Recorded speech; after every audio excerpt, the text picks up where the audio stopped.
FOMO, the fear of missing out. Have you ever been on a social networking site, either Facebook, Instagram, Snapchat, and seen something or seen like a photo and you wished you were there, or you were upset that you weren't there because maybe you didn't get that invite, or someone else's life looks so much better and advanced than your own? Studies say that people that experience FOMO are more likely to interact on social media sites. If it's either just passively browsing without really interacting, or being active and sharing and posting and liking and communicating and commenting on others' photos. So if you are experiencing that FOMO feeling, you're more than likely going to check in and stay up to date with your peers and your friends and maybe even your enemies, just for the sake of trying to stay up to date on their lives and making sure that everyone else is up to date on your own life. I actually had a coworker from California, and she's shown me these pictures of her friends out there, and she said, man, I just wish I had their life. It just looks so easy. And that's the thing, and that's what we see. That's what people see. They don't see the hardships and the struggles that people actually face, because we just show our best life on these social networking sites. And that can be so damaging for so many different reasons. Just like anything, too much of something is a bad thing. So that's when like the problematic social media use becomes a problem. We're either downward comparing or upward comparing. And when we're downward comparing, we see other people's lives where we think, oh, we're better than them. We are farther ahead of them. And that gives us a sense of entitlement, or a sense of just a good feeling. Well, that's not really good. When we're comparing ourselves to someone else, it's never good. Or there's the upward social comparison, where we see these people and we don't feel like we level up to them, or are as good as them, or as far ahead in life as maybe they are. Many studies show that this is really a tough time for people in like their younger, early 20s, mid 20s. And then once you get into your 30s, 40s, they're not as affected by viewing other people's social media pages.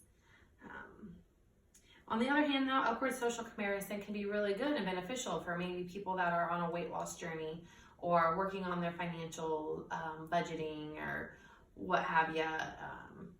And they see these inspiring stories, which then will inspire them to continue their journey. So that is one positive aspect. And just having those weak social ties can be helpful for people that are maybe struggling with certain mental illnesses, or health issues, or whatever it may be. And then again, studies show that people with anxiety kind of go to social networks for outlets. It kind of gives them a sense of ease when they have a sense of staying up to date on people's lives. But then in return, there are certain posts that actually trigger people's anxiety. So it's just a vicious cycle of just a very anxious world, and who likes living in an anxious world?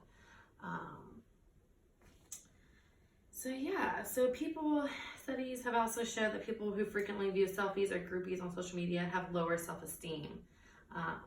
And I think that goes a lot with maybe adolescence and people going through college, maybe just viewing others as living in this great world and with all these beautiful friends, or just comparing themselves again. Just can be very haunting.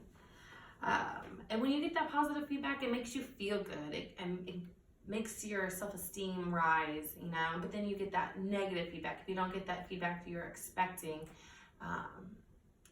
what will that do for you? For some people that maybe are overly confident or have high self-esteem, they won't be as affected. But for the people that are low self-esteem, posting and oversharing can be very damaging to their self. For example, Sadie Riggs, 15 years old, committed suicide in her own home because of the bullying she was facing, not only in school, but on her Facebook page. She was able to overcome her mom being a drug addict and leaving her at a young age, but the bullying is what was the final straw. And there are stories like that all over the world. So it's like, what can we do to stop that? Like, how do we prevent all the social comparisons and the bullying, and how are we able to move on from this world of iPhones and that instant gratification? Something needs to be done, but like, where does it start? I think it can start with maybe not putting a cell phone in the hands of 10-year-olds and 11-year-olds, and letting them explore the world with their hands outside, and I don't know, sports, just building a strong community that's not through the phone. I mean, I'm at fault. I have Facebook, I have Snapchat, I have Instagram.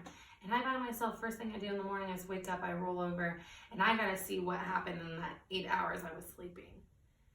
And I found myself feeling discouraged or not measured up to my peers.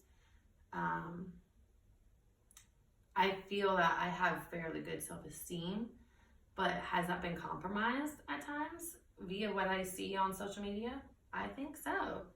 I was really inspired to do this kind of study from my older sister, who has recently deleted all her social media accounts for Lent, actually. That's what she gave up. And she said this has been the best her relationship has been in, the best shape her relationship has been in with her partner.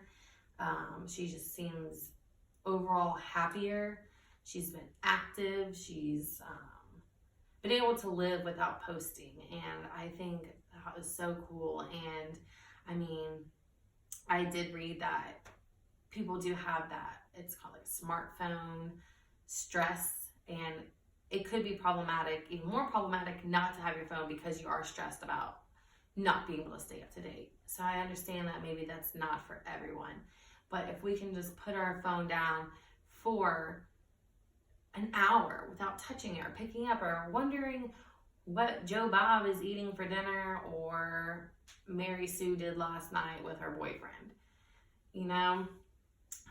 So I think just taking a break and just imagining a world where our kids aren't reliant on a cell phone or posting everyday mundane life things, and trying not to compare ourselves to the neighbor down the street, because we really don't know what's going on.